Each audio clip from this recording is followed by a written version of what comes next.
तो लोकसभा चुनाव के 7वें चरण के लिए आज चुनाव प्रचार खत्म हो गया। जैसा कि लगातार हम आपको बता रहे हैं, 7वें चरण में 30 अप्रैल को लोकसभा की 89 सीटों पर वोट डाले जाएंगे। इस चरण में गुजरात की सभी 26 तो पंजाब की सभी 13 सीटों के लिए वोटिंग होगी। इनके अलावा उत्तर प्रदेश की 14, आंध्र प्रदेश की 17, पश्चिम बंगाल की 9, बिहार की 7 और जम्मू कश्मीर की 1 सीट पर मतदान होना है। इसके अलावा 2 केंद्र शासित प्रदेश दादर नगर हवेली और दमन दीव की 1-1 सीट पर भी 30 तारीख को वोट डाले जाएंगे। तो अभी तक हमने उत्तर प्रदेश की बात की, गुजरात के बारे में विस्तार से बात की और अब बात करते हैं पंजाब का रुख करते हैं।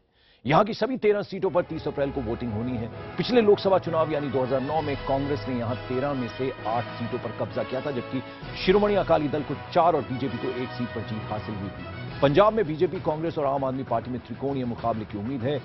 सबसे ज्यादा अगर हम बात करें तो अमृतसर सीट पर बीजेपी के वरिष्ठ नेता अरुण जेटली और कांग्रेस के पूर्व मुख्यमंत्री कैप्टन अमरिंदर सिंह में कांटे के मुकाबले के आसार हैं। सिक्कों पर अच्छी पकड़ रखने वाले डॉक्टर दलजीत के आम आदमी पार्टी के टिकट से चुनाव वो भी लड़ रहे हैं। उधर गुरदासपुर से बात करें तो बीजेपी उम्मीदवार विनोद खन्ना चुनाव लड़ रहे हैं, तो वहीं संगरूर से आम आदमी पार्टी ने अभिनेता भगवंत मान को पहली बार मैदान में उतारा है। लुधियाना से मशहूर वकील एच.एस. फुल्का भी आम आदमी की टिकट पर अपनी किस्मत आजमा रहे हैं। वहीं आनंदपुर साहब की बात करें तो वहां से कांग्रेस की एक और दिग्गज अंबिका सोनी जो हैं वो चुनाव मैदान में उतर रही हैं। 30 तारीख को इन सबके भाग्य का फैसला होना है।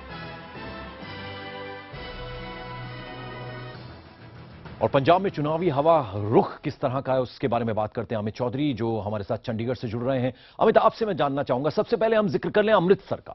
अमृतसर जो है ये सबसे इंटरेस्टिंग मुकाबला यहां होने जा रहा है। अरुण जेटली जो हैं वो चुनावी मैदान में, उनके सामने कैप्टन अमरिंदर सिंह हैं और डॉक्टर दलजीत जो है नेत्र विशेषज्ञ वो हैं और सिक्कों पर कहा जाता है कि उनकी अच्छी पकड़ है। तो त्रिकोणीय मुकाबला एक तरह से क्या कहा जा सकता है। आज चुनाव प्रचार यहां खत्म हुआ है। जी हाँ, वैसे अगर देखा जाए तो जो सबसे बड़ा मुकाबला है वो कैप्टन अमरिंदर सिंह और अरुण जेटली के बीच है। लेकिन अगर हम स्थानीय अगर लोकप्रियता की बात करें तो जो दलजीत सिंह है, डॉक्टर दलजीत सिंह, वो एक काफ़ी बड़े वहाँ पर जो है आई सर्जन माने जाते हैं और ख़ास तौर से ये भी कहा जाता है कि उन्होंने लगभग आधे पंजाब की आंखें बदली हैं। यानी कि इतने ज़्यादा लोकप्रिय हैं वो अपने मरीजों में, या फिर जो वृद्ध लोग हैं उनकी काफ़ी उन्होंने जो है उन आंखों की इलाज किया है। तो ऐसे में उनकी लोकप्रियता जो है वो इन दोनों बड़े दिग्गजों के लिए एक प्रॉब्लम बन सकती है। और ये भी कहा जाता है कि वो अच्छे खासे, अगर वो चाहे ये सीट जीते भी ना, लेकिन वो अच्छा खासा जो वोट है वो ले सकते हैं डॉक्टर दलजीत सिंह। और लेकिन इतना ज़रूर है कि अगर पंजाब की बात करें, जिसकी झलक हमें अमृतसर में भी दिखती है कि यहाँ पर जो राष्ट्रीय मुद्दे हैं उनसे ज़्यादा जो है स्थानीय मुद्दे हावी हैं। तो उनको लेकर भी जो है किस्मसाहट है कि आखिरकार इसका फायदा और नुकसान किस पार्टी को पहुंचेगा। बिल्कुल। और मैं अगर बात करूं, चूंकि वीआईपी काफी सारे मैदान में है, पंजाब सभी 13 सीटों पर वहां मतदान होने जा रहा है 30 तारीख को। अमित, तो अगर मैं भटिंडा का जिक्र करूं, वहां पे हरसिमरत कौर बादल जो हैं, बादल परिवार की बहू वो हैं, वो एक बार फिर से किस्मत आजमा रही हैं और इस बार जो है वो उनका मुकाबला मनप्रीत सिंह बादल से होने वाला है। तो वो मुकाबला भी काफी रोचक होने जा रहा है वहां पर। जी देखिए, भटिंडा में एक पारिवारिक लड़ाई के तौर पर देखा जा रहा है। जिस तरीके से मनप्रीत बादल जो खुद प्रकाश सिंह बादल के भतीजे हैं और उनकी जो बहू है हरसिमरत कौर बादल, सुखबीर बादल की पत्नी, वो दोनों आमने सामने हैं। यहाँ पर मनप्रीत बादल इस बार अपनी जो पार्टी है उस पीपल्स पार्टी ऑफ पंजाब, उसके सिंबल पर नहीं बल्कि कांग्रेस के सिंबल पर लड़ रहे हैं। उनका जो है गठबंधन हुआ है कांग्रेस के साथ। लेकिन जो ये जो लड़ाई है ये विकास और भ्रष्टाचार के मुद्दों से ज्यादा इस वक्त जो है एक दूसरे पर पारिवारिक कीचड़ उछालने का ज्यादा हुआ है। लेकिन इतना जरूर है कि स्थानीय जो लोग हैं वहां भटिंडा की अगर हम बात करें तो वो इस बार इन दोनों कैंडिडेट्स को काफी ज्यादा जो है कोई मुंह नहीं खोल रहा है कि वो किस तरफ जाएगा। तो दोनों के लिए ये काफी ज्यादा लड़ाई जो है रोचक है। बिल्कुल। और 2 जगह की और मैं अगर बात कर लूं, गुरदासपुर की बात करूं तो विनोद खन्ना जो हैं इस बार प्रताप सिंह बाजवा जो हैं उनके खिलाफ मुकाबला उनका होने जा रहा है। और साथ ही में एक और सीट सिखों का एक बड़ा तीर्थ स्थान है आनंदपुर साहब, जहां से अंबिका सोनी इस बार चुनावी मैदान में और प्रेम सिंह चंदू माजरा जो हैं अकाली दल के जो हैं महासचिव भी हैं, पूर्व सांसद रह चुके हैं, उनसे मुकाबला होने जा रहा है। तो इन 2 सीटों के बारे में जरा बताइए। देखिए, अगर हम गुरदासपुर की बात करें वहां पर दो लोगों के बीच नहीं बल्कि त्रिकोणीय मुकाबला मैं कहूंगा। वहां पर सुखदेव सिंह छोटेपुर हैं आम आदमी पार्टी के कैंडिडेट, वो काफी ज्यादा स्ट्रॉन्ग कैंडिडेट माने जा रहे हैं। वो पहले निर्दलीय भी चुनाव लड़ते रहे हैं, उनका काफी ज्यादा वहां पर जो बेस भी है। तो ऐसे में त्रिकोणीय वहां पर फाइट जरूर है विनोद खन्ना के लिए भी। और जो पंजाब कांग्रेस के अध्यक्ष हैं प्रताप सिंह बाजवा, उन्हें भी अपनी सीट वहां पर बचानी है। तो ऐसे में काफी ज्यादा टाइट क्लोज फाइट है और जो भी जीतेगा वो काफी कम मार्जिन से जीतेगा। और अगर हम अनंतपुर साहब की बात करें तो जाहिर तौर पर अंबिका सोनी अपनी जिंदगी का पहला लोकसभा चुनाव या कहें कि पहला चुनाव लड़ रही हैं। तो ऐसे में उनको जब मैंने अभी कुछ दिन पहले उनका इंटरव्यू किया था तो उन्होंने ये कहा था कि काफी बड़ा चैलेंज है उनके लिए, काफी बड़ी ये कॉन्स्टिट्यूएंसी है। उनके सामने जो है शिरोमणि अकाली दल के एक पुराने दिग्गज नेता हैं प्रेम सिंह चंदूमाजरा, उनसे उनकी जो है फाइट है।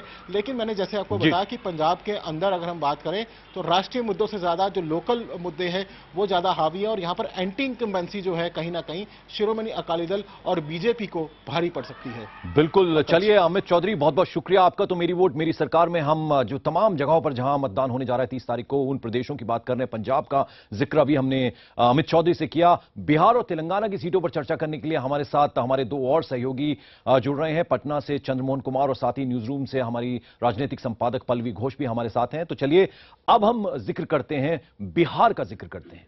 बिहार की 40 में से 7 सीटों पर 30 अप्रैल को वोट डाले जाएंगे। मधुबनी, झंझारपुर, दरभंगा, समस्तीपुर, कटिहार, मधेपुरा, बेगूसराय में बुधवार को वोटिंग होनी है।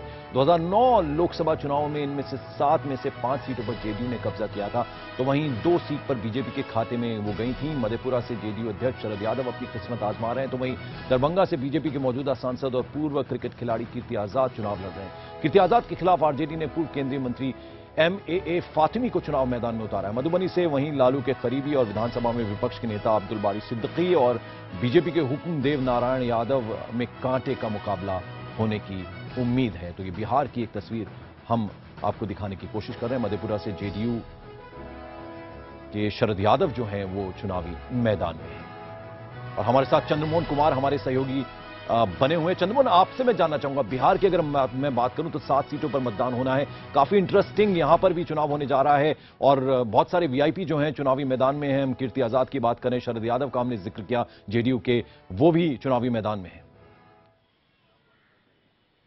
चंद्रमोहन से हम बात करने की कोशिश कर रहे हैं। चंद्रमोहन, अगर मैं बिहार का जिक्र करूं तो काफी इंटरेस्टिंग यहां पर भी मतदान होने जा रहा है और काफी सारे वीआईपीज यहां पे भी चुनावी मैदान में। अब्दुल बारी सिद्दीकी का जिक्र करूं, फातिमी का मैं जिक्र करूं, इसके अलावा दरभंगा से कीर्ति आजाद जो हैं बीजेपी के चुनावी मैदान में, उसके अलावा शरद यादव जो हैं मधेपुरा से चुनाव लड़ रहे हैं। हम बात करने की कोशिश करेंगे। बिहार में थोड़ा संपर्क हमारा टूटा हमारे सहयोगी चंद्रमोहन कुमार से। अगर मैं बात करूं, पल्लवी घोष हमारी राजनीतिक संपादक हमारे साथ। पल्लवी, अगर मैं आंध्र प्रदेश की बात करूं तो तेलंगाना रीजन में जो है वो मतदान होने जा रहा है। 17 सीटों पर मतदान होगा, तो काफी इंटरेस्टिंग ये रहेगा बीजेपी और टीडीपी में जो अलायंस हुआ उसको देखते हुए। जी बिल्कुल, एक चुनौती रहेगी कांग्रेस पार्टी के लिए, क्योंकि कांग्रेस ने ये मान ली है कि कम से कम जो सीमांध्र रीजन है उसमें उनका हार तय है। तो इसलिए उन्होंने एक गोटी खेला है और उसमें यह है कि तेलंगाना दे के चुनाव के ठीक पहले कम से कम तेलंगाना में वो इतना सीट पा पाएंगे जो उनकी हार होगी सीमांध्र, वो एक तरह से कॉम्पनसेट होगा। लेकिन क्या ये रणनीति तय हो पाएगी?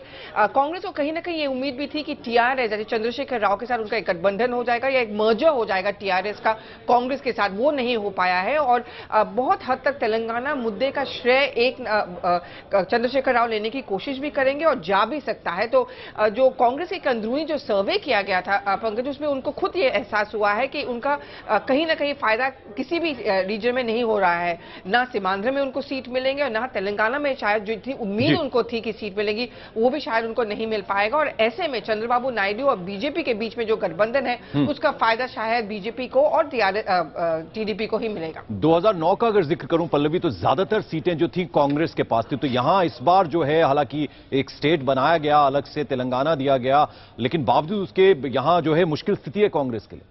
जी बिल्कुल, 2009 में अगर बहुत हद तक कांग्रेस के अच्छे परफॉर्मेंस का, क्योंकि वो सरकार बना पाए, उसका बहुत हद तक श्रेय आंध्र प्रदेश को गया था। इसलिए आंध्र प्रदेश पर काफी ध्यान रहा है कांग्रेस पार्टी का।